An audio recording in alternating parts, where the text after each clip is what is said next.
Hi y'all, welcome to my shop. Today we're going to finish turning a box out of English boxwood. Very difficult to get. I feel very fortunate to receive this. My good friend Emiliano Achával from Maui. I did an earlier video where I rough turned it in order that it could dry, and then I've been tracking it. And that was several months ago, and I know it's dry now because I've been weighing it periodically, marking it on the outside of the blank. If you missed that video, I'll have a link above here that you can probably see depending on what kind of device you're watching this video on. Before you start on a box, it certainly helps to understand what the sequence is going to be, and also you want to have an idea or a sketch or some plan of where you're going. So this is the sketch that I've drawn, and so this is the direction I'm going on this box. Okay, so I've got the lid mounted in the chuck, so we always do the female recess first. This is a little bit thicker than I wanted, so I want to take it down just a bit, maybe down to about there. So I'm going to take a spindle gouge and just take it back a bit. And I'm rolling this over on the side a bit like a skew.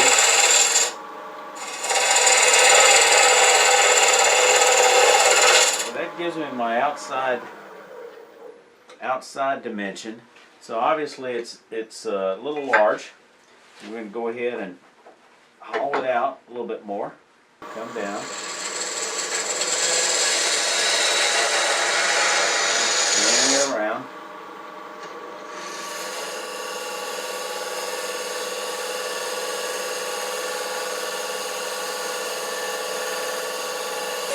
Oh, this boxwood cuts so nice.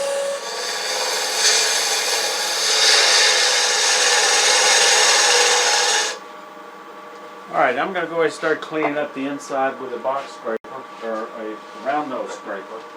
I'm going to use a conventional scraper because I need to bring out a little bit of wood. This got a bit of a burr to it. I'm going to bring this up just a hair so handle will be up higher than the cutting edge. Whoa! Okay, so what that tells me is I don't need a burr on here. This is too hard a wood to be cutting it with a conventional scraper with a burr. So I'm going to take that burr off. Let's try again.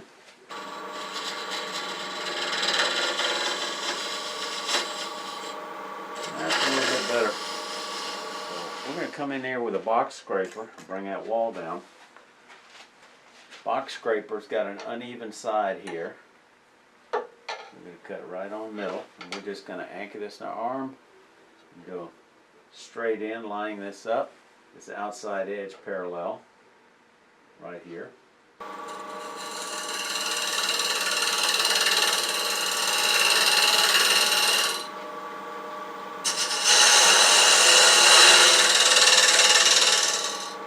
Okay. Now let's see if I've got a parallel wall. So I've got a nice square wall coming down with the box scraper with this edge parallel with the bedway, and then I come in there with a ruler and just press it against it with my finger and to make sure that that's also square lined up with the bedway, and it is.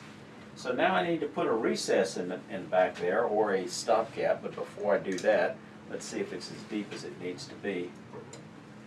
And I've still got another, almost 1/4 of an inch to hollow out of the bottom. So let's get back to that. Supporting my arm, the handle with my arm, I'm just going to come in here in the middle. And just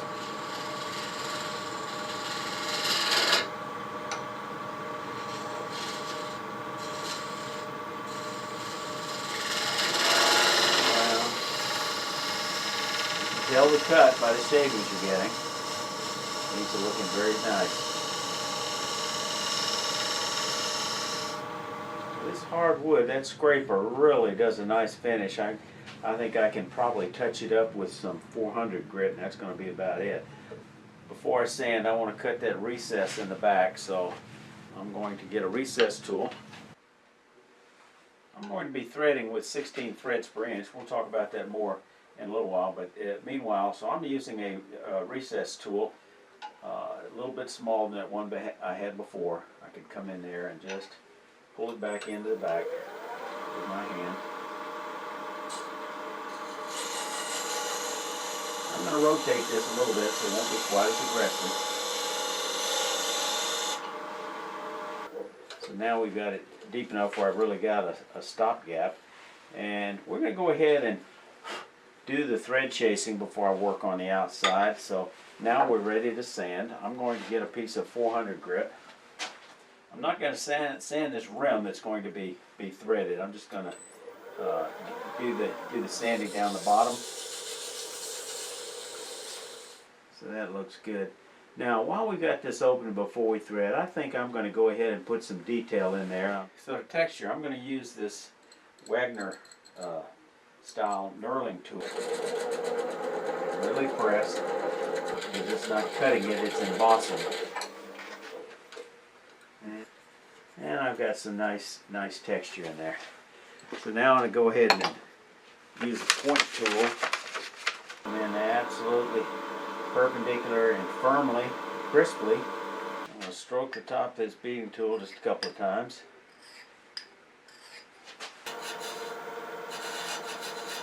Very nice. So now I've got a nice little bead in there.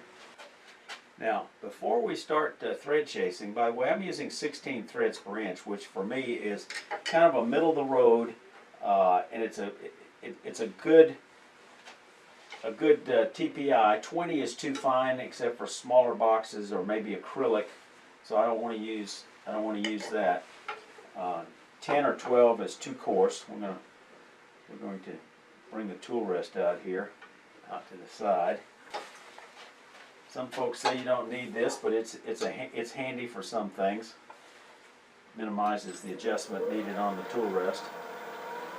So we're going to use this point tool and just round over this inside edge here.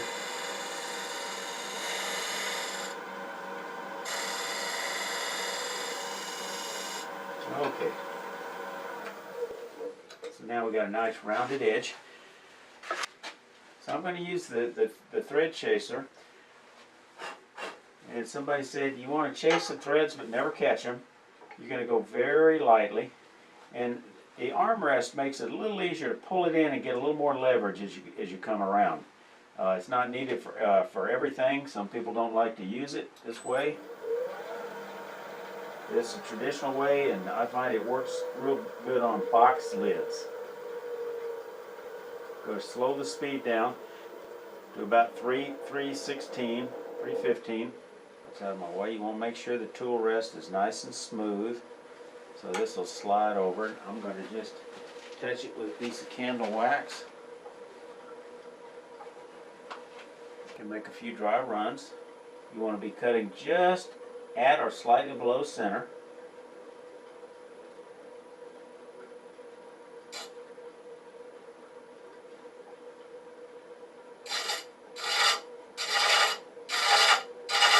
Once you start the thread, you're slowly going to engage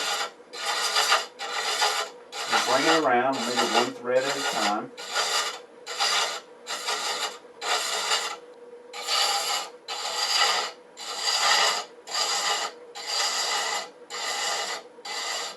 I like to push this all the way in and touch the back, and then see how many teeth. That gives me kind of a visual as to when I need to be pulling it out. You cut in about 1 second intervals.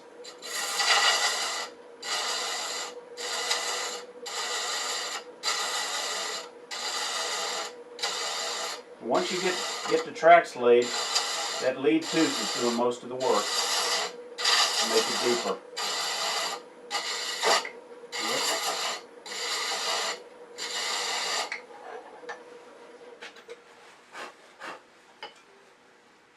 Those threads are looking pretty good. They look like they could be a little deeper in the back.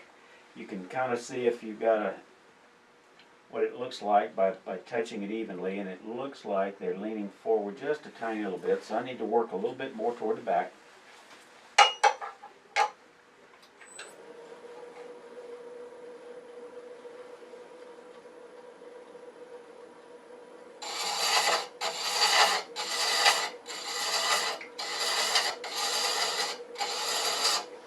That may be all it takes. They look nice. I think I've got a good thread. Now I'm going to start shaping the outside. So on the outside here, I'm going to make a bead about 4 millimeter wide. Mark that. It's about the right thickness of the bead. That looks good. And I think I'm going to kind of make a little V cut here.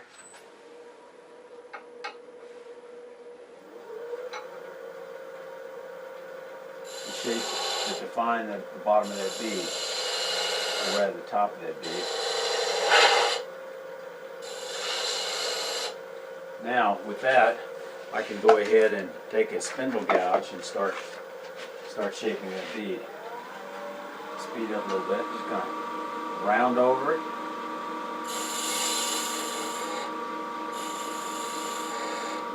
And we're going to round over on this side.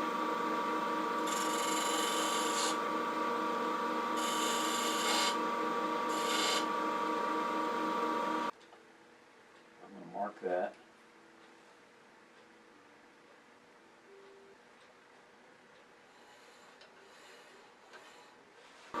Do a concave sloping in. Anchor the tool right at the bevel. Make that entry cut. And into the base of the bead.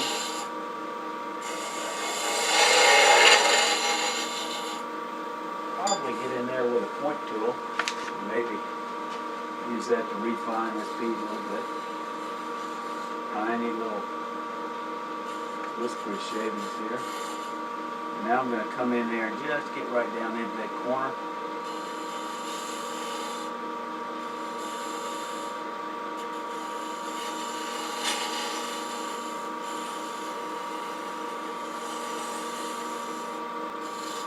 This boxwood is hard to describe how nice this thing turns. Now I'm going to have a flat area right here. I'm going to shape the box down on both sides. I don't have this deep enough here, so I'm going to come in here and go a little deeper.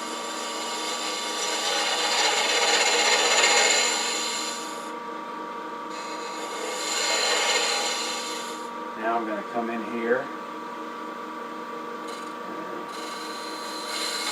start that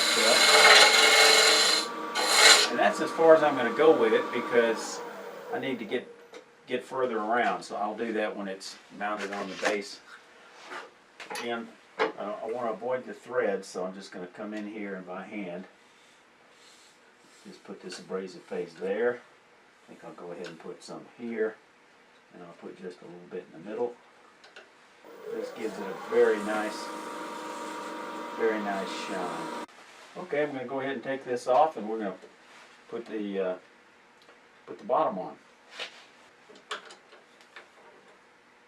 There you can see the little bit of texture and a bead and the threads, I think. Okay. You do the female threads first because if there's a mistake, you can take them off and do them again. And they're a little harder to do. They're harder to make adjustments to, whereas as we'll see here, doing the male threads, it's easier to make an adjustment. So first thing I've got to do is figure out how wide this tenon is going to be to rough it, and I'll do that with some dividers. And I want it to be just a little bit bigger because we're gonna cut threads in it, so it can't be as small as that. So, and we're going to make sure that we touch this side and not that side. The more practice you do this, the better you get at it. But if you don't feel comfortable doing this, then don't do it at home. I feel like I got that pretty much on the money.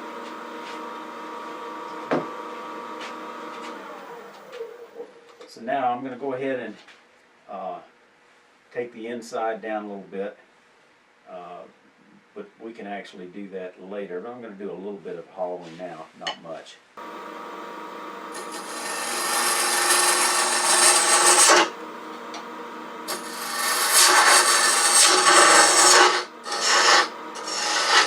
Boxwood's pretty hard.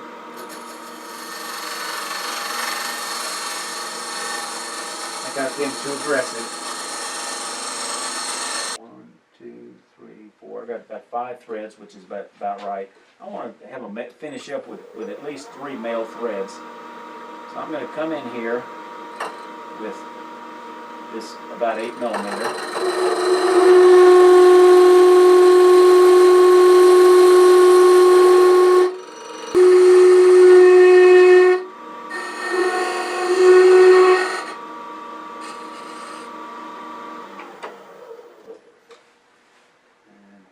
Should not slip in there. Okay. We're going to have a distance of about a finger in here. So we're going to come in with these sorbet scrapers, and we're just going to start it on the edge, and then bring it around, and then when we get to the end, we got to stop. That's what that stop gap for at the end is. Bring it again, bring the thread speed down. Some folks, they strike it about 100 RPM faster than you'd feel comfortable in turning. We're going to try that. Try to just gauge what that speed might be for that initial strike.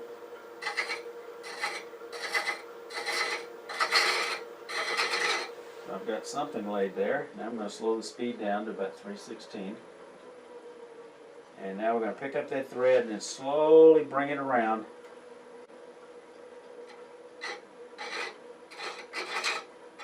Again, let the thread chaser do the work.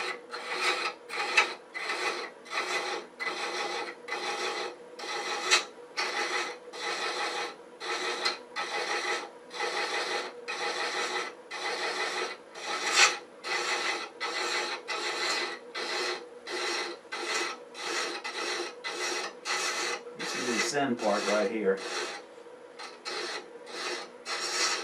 Once you get those tracks laid, that lead tooth does the work.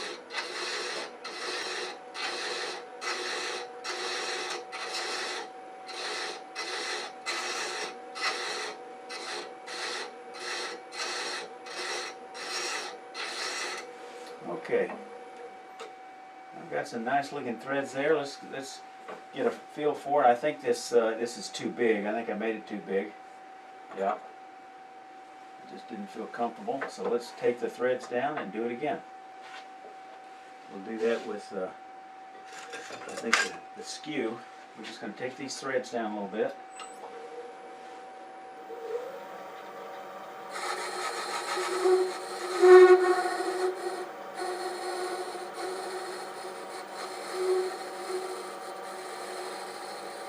Think of this as just a bit of practice, and like before, we're going to still chamfer, make sure that edge is rounded, and I'm going to deepen that recess a little bit as we take it down. Okay, so now I'm going to slow the speed down again, get that initial strike a little bit faster. Right hand is actually doing all the work, not the left.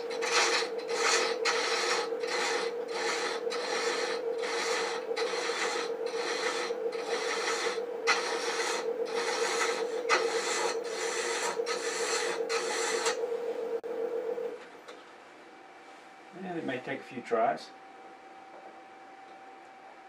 Yep, still too big. Take it down some more. Okay, after several attempts, I finally got a thread that fits. Fasten it down. Now we can finish shaping the lid. Let's double check the thickness. Down. Right there. So there. Okay, that's just about right. I can skim the top of this and I'll have it. So I'm going to cut in this direction, so I want to move the tool rest in that direction. And we're just going to pick up that cut. Okay, I'm going to leave a tiny little ridge there. Get the speed up a little bit, maybe 1500. And I'm just going to start nipping off the corner here.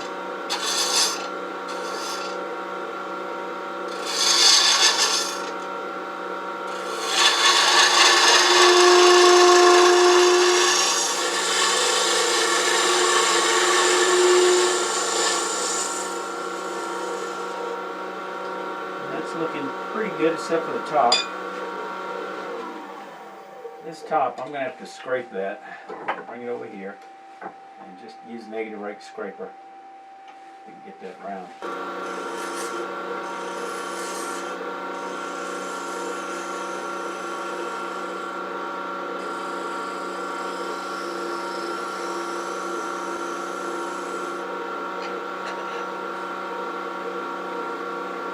You can tell what kind of shavings I'm getting. Very nice, nice and smooth.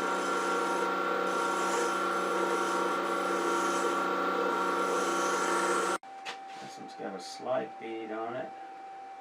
I think maybe I will. I'm going to use the skew to come in there right here and make a very slight bead.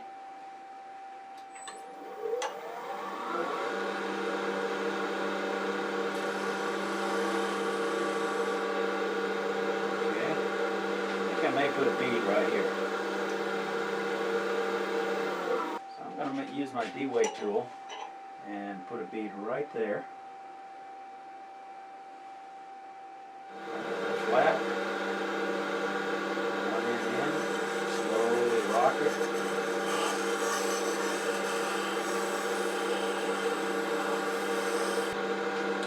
And just form that shape right in there. I want this bead to be proud.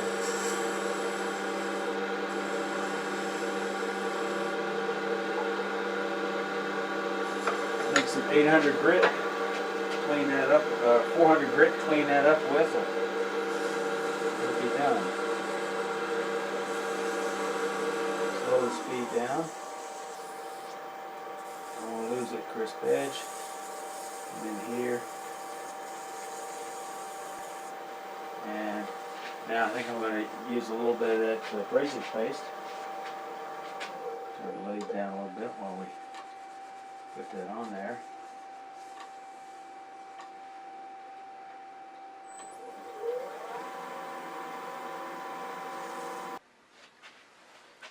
Okay, now it's time to start shaping. I'm going to do a little shaping before I hollow. I'm just going to shape this top shoulder and kind of start developing a curve here, so then I can finish that hollowing. Okay, we're going to anchor the tool, ride the bevel,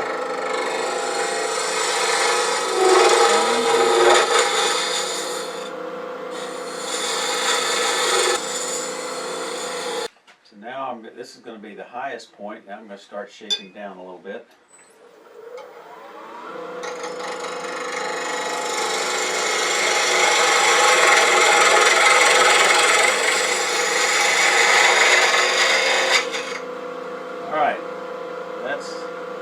About as much as I want to get. Now I can start hollowing. Finish.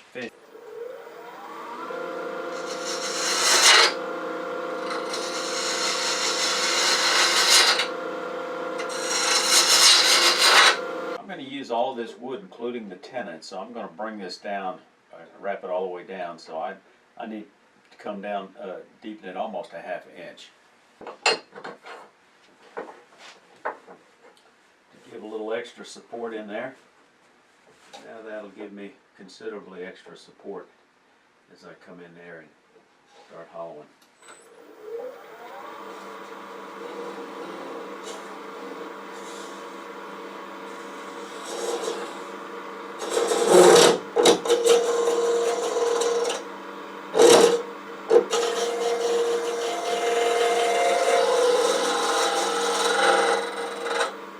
To get under here, it's going to be easier for me to use a different hollowing tool. I'm going to use this called a nickel scraper here and come under that shoulder and get this in here with that.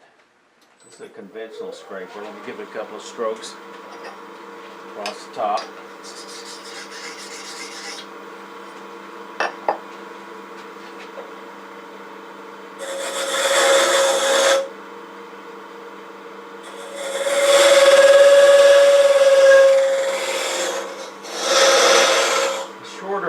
Tool rest would probably be a little easier.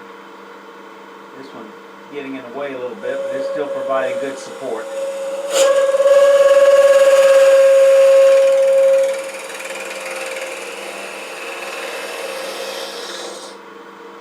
Continue with the digital calipers. Oh yeah, that's getting it.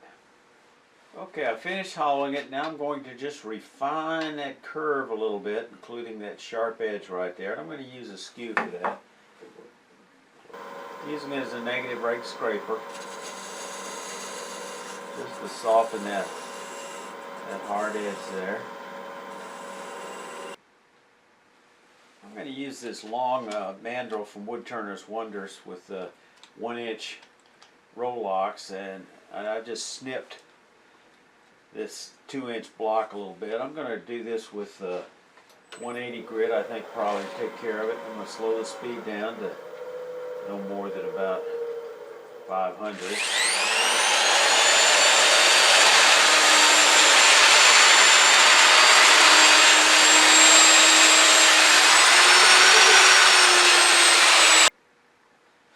I'm not going to finish the inside of this this box with a finish, so I'm going to go ahead and use my abrasive paste and leave a nice smooth wax finish that will have a nice smell to it. And this will just polish it up, smooth as a baby's bottom. So at a moderate speed, maybe 300, 400, I'm going to go through all the grits and just get this shoulder and top third. Okay, now that I've got this all sanded and polished in the upper part, it's time to figure out how we're going to get to the bottom. And I'm just going to make a jam chuck, or a screw chuck rather. I'm going to use a piece of pine. This is amazing how you can cut threads with side grain pine. They're not beautiful, but they're good enough to get the job done. First thing we got to do is kind of measure about how big a recess we're going to make.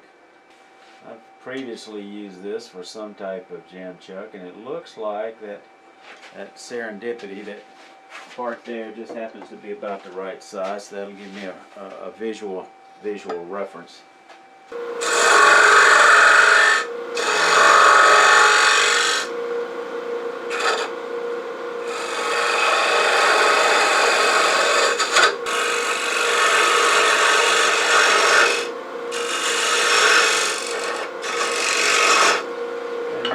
Take that small ruler, see if I've got square shoulders.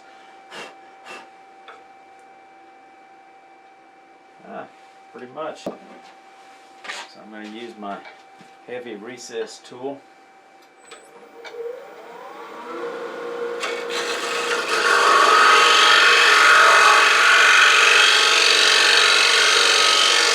Of course, we radius the edge.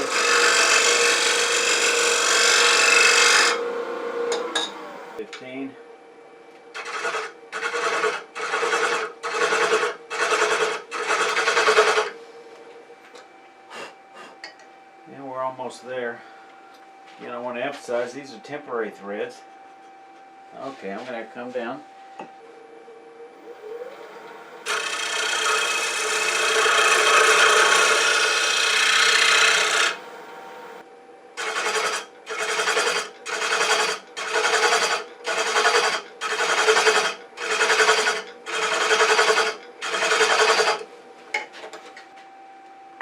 Just use that paste wax again, and we're just going to literally clean and wax at the same time. The pine is soft, so the threads are fairly forgiving. That's running pretty true. I'm happy with that. So now we're going to finish shaping the bottom.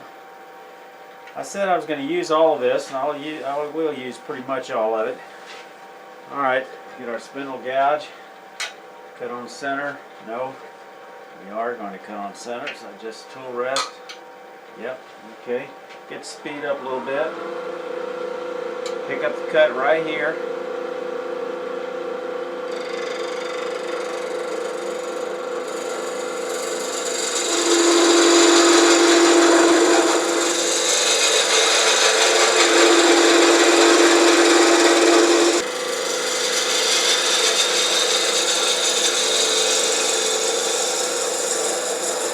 I'll tuck it under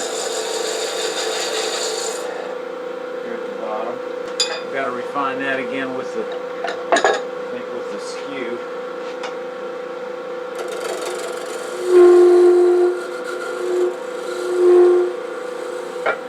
And then I want to recess the bottom just a little bit, that chamfer. I'm going to anchor the tool here, slowly rotate that bevel.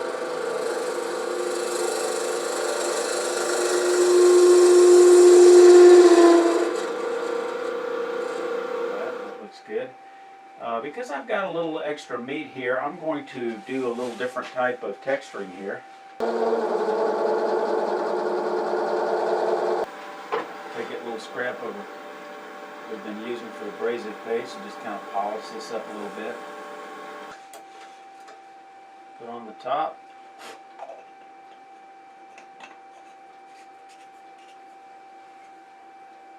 And there we are. Threaded boxwood box. I've got 5 different sets of hand thread chasers. My next video I'm going to be comparing, contrasting, and give you my recommendations. The link will be up here. Remember, y'all stay safe. Come on back here.